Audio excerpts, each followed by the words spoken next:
How's it going, guys? Justin Melson with Happyfox Productions here, and today we're going to be doing something completely new and different. We're going to be doing something that I like to call Throwbacks. That's not the official title. I'm just lazy and haven't thought of one yet. But essentially what this is we're going to be looking back at old short films that I've done on this channel throughout the last few years. And I'm going to be basically doing not like a commentary, but basically, no, you can't walk on my keyboard. But basically, it's just experiences filming. I'm just going to watch the film with you guys. I'm going to talk about certain visual effects shots, what it was like directing that performance, how we got that music, difficulties we had on set, fun times we had on set, because that's what film is. It's just a lot of memories, and I feel like it's beneficial for you because those of you guys who are into filmmaking, you'll learn from some of my stories that you don't see on screen. It's just stories that happen behind the camera, like safety issues and things like that. And I just feel like it'd be really fun because who doesn't like story time? And that's filmmaking is just a lot of brilliant compromises, which is what a lot of my films have been in the past, and I feel like you guys can get a kick out of some of these cool stories that we have. What is it? Safety is never first here. Oh, fuck. You can't see them. They're fucking ghosts. It's partly my fault. I wrote ghosts in here. That's probably what I used. You asshole. Well, let's just hurry up and shoot. We have 48 seconds on here. Jesus Christ, man. That was a really nice one. Congrats. Hey, thanks, man. I really appreciate it. Well, that got real depressing real quick. I like how this What? You just grabbed my ass, dude. No. Hell no. Why? Oh, I'm out. And the reason why I'm doing this is because those of you guys who know I'm working on my short film on Gore Road, and that's going to be in production very soon, within about a month. And in the meantime, that's taken up like 110% of my time, so I haven't really been able to put out a lot of skits and all that stuff lately. So I feel like this would just be fun for you guys to just kind of see all the fun stuff we've done in the past and learn from it. So without further ado, what we have in front of me is Epic Clone Action Video, probably like my most popular skit that I've done on this channel. I wonder why, because it's just guns and action. But yeah, so let's go ahead and check that one out. Alright, so here we start with the old Happyfox logo that had really no style to it, but I was like a sophomore when I made that, so you can't really judge me. So that I just made up while I was editing. I needed something smart to say. And so this first shot, I think I was on a skateboard and I used warp stabilizer. That is my friend Dylan in his white truck. And this is actually when he first learned how to drive, so we had a lot of fun with this. And this was filmed on the Canon T2i.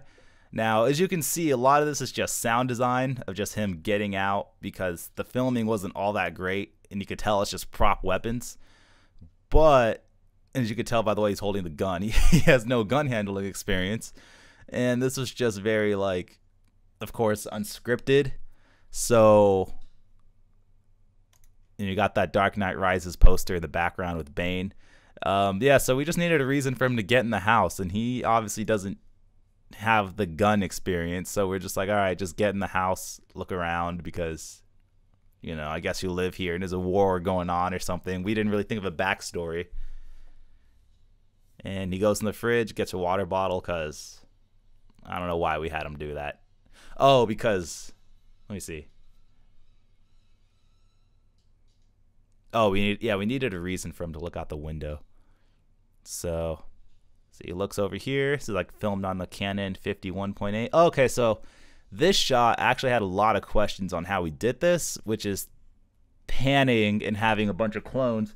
And some people thought what we did is we just repeated the camera move over and over and over to get it identical. While you can do that with like a Kessler motion control, I can't remember what it's called, the Kessler thingy that repeats the same motion over and over. You could do that, but you definitely have to have a budget and all the technology to do that.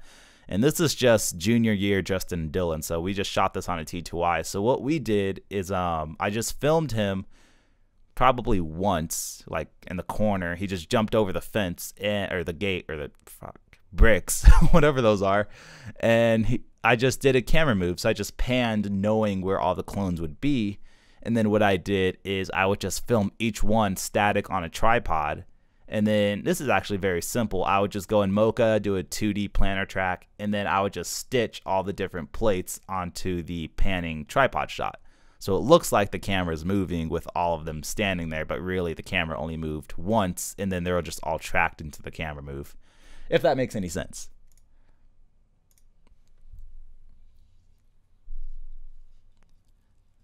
And more cloning shots. These are always fun. And Freddie W style.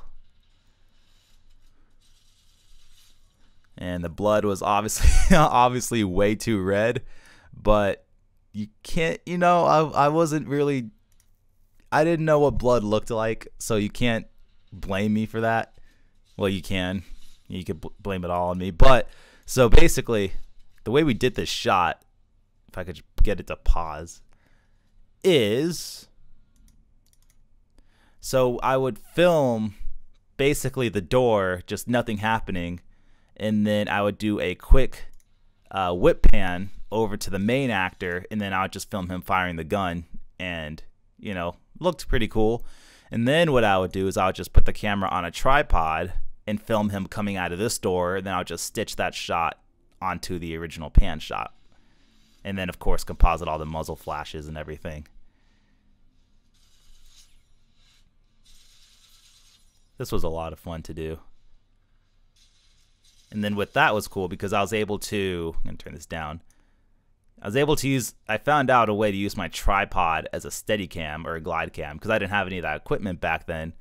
So I just learned, like, okay, if I distribute the weight properly, I can kind of get a balanced shot. So that's how we got this kind of dolly shot going out the door. And then he turns around and then boom on that side. Basically the same technique. And there's a whole tutorial on this shot on my YouTube channel, but essentially the way we did that was we had Dylan did the pan, and then yeah, so we panned on, which shot did we pan on? Oh yeah, no, we panned on his shot. So basically when I had him act out this movement when he walks across the camera, I panned with him. And then essentially what I did is I just got a tripod shot of him standing here looking over like, oh my God, he's right next to me, but he can't see me. And then I would just stitch that before, or not before, below this shot. So it was just a lot of tracking, a lot of rotoscoping, and clever timing to get it all matched up. And as you can see, I have some interlacing and ghosting issues going on. But that was, it was actually, this is one of my favorite visual effects shots that I've done just because it's just, I think it's kind of clever, and it was, I just enjoyed doing it because we didn't do any tests for this short film. I just invited him over to my house for like 5 days and we just filmed it. So there weren't any tests that we did beforehand. I just kind of tested it and went out on a whim. And I think it was like one of the funnest shots that I've done. It was really cool. And then of course, just, you know, shoot him in the back of the head. We didn't have a green screen, so that was just a whole lot of rotoscoping, if you can tell. If you just look like right on the back of, like basically where his hair is, you can see all my rotoscoping issues. Shoot him. Good job, Dylan.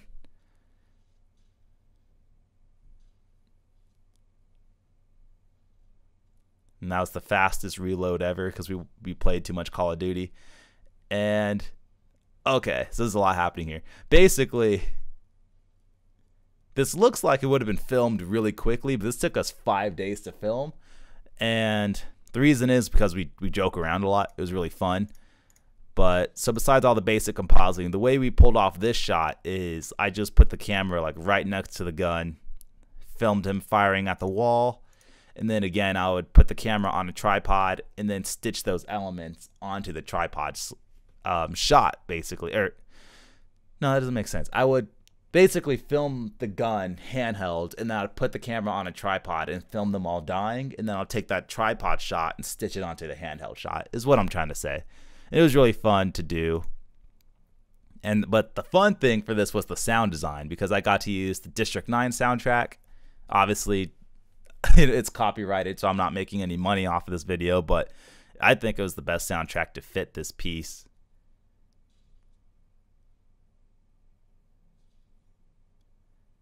And that shot was essentially just doing it for fun because I was very much into visual effects back then. I am now, but not as much now as I was back then.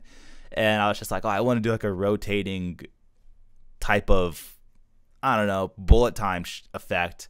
And again, granted, this is high school, so I was able to just kind of be a bit more creative, or just basically now, if I put it, since I'm 22, if I were to do a shot and it doesn't work out, I have to pay the price, because it's a lot harder to get people back on set because people have jobs or people are in college, or you have to pay people. I'm hiring people now, and it's a lot harder to get people to come back to reshoot something that you messed up. So that kind of limits me at the moment in terms of creativity, because I'm like, oh, I can't risk messing up this shot or doing it wrong, because then I'm like, I'm out of the shot and it's all messed up. But obviously back in junior year, when it's just like you just have your best friends making a skit, and if this shot didn't work out, then I'd just be like, hey, yo, Dylan, come back to my house tomorrow. We got to reshoot it because I'm dumb and the shot didn't work. But so this was just basically having fun and experimenting. I'm like, let's do a bullet time effect. And so he fires, just kind of do like a dip to white effect. And this was edited in Sony Vegas, by the way. So this is back before I moved to Premiere. And the way we did this was, obviously I just kind of walked around because I didn't have a steady cam or anything like that. Warp stabilized it, shot it in, oh, it's like thunder. And shot it in 720p, 60 frames a second. And so it's just slow motion. And I just basically did a bunch of muzzle flashes layered on top of each other. So there's just like 3 or 5 or 6 or a million muzzle flashes right here. And of course you can never go wrong with optical flares. And I just did like a 3D track, placed it all in there. And these are the bullet shells, which I think I did in 3ds Max. So I would just do like I think I did a Buju match move, and then I took those elements, went inside of 3ds Max, and rendered out the bullets in 3D space, which you can't really tell too much because there's not too much parallaxing and 3D movement in the shot, but it was still cool. And then just little gun sparks and the lighting and everything. The shot in itself isn't the greatest, but it was just a nice little touch. What really enhanced the shot was the sound design, which I'm actually still really proud of the sound design I did in this video, and it was like 5 years ago or something. I don't know why. I mean, the mixing itself isn't that good. Like, it's really loud, and I used the wrong gun sound effects, and it's not the greatest mixing. But in terms of the creativeness of, like, contrast, like when he fires the gun and it reverbs out and it drops and then it comes back, I'm actually still really happy with the way this came out. And this shot, same exact thing, just filming him on the tripod. He's all dead, and just filming him. Move the camera over. I think there's a BTS video on the channel of how he pulled this off. And so this was fun. It's like, fuck your knee, bam. And again, a lot of that's just clever editing and sound design, because it's just nobody really puts their gun away that fast. But with a lot of Foley, you can look like it. He's like, I'm John Wick's son. Shoot him in the head. Shoot him in the head again.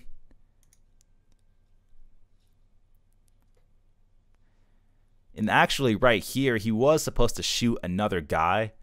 Because in my house, I had like an entertainment center and a TV. And this is what I'm talking about, how if something doesn't work out creatively, it's not a big deal, at least back then.